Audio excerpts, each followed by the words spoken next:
Ayan mga klasikal oh. Ayun oh. Kalimitan mga klasikal ang ginagawa dito ay kinikilaw. Tapos iniihaw o ginigisa. Ayan.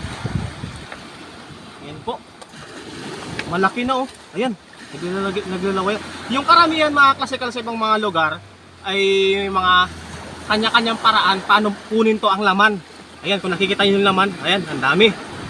Yung sa ibang mga lugar ay binibitin lang to mga klasikal. Ayan, binibitin lang po para malaglag yung laman.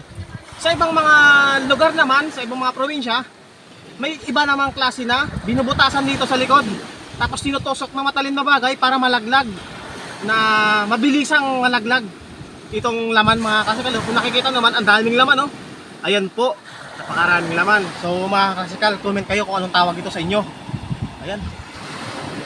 Masarap daw ihawin to o kilawin. Yun po. Ayan. So maliligo tayo ngayon. Titingnan pa rin natin kung anong makikita natin doon.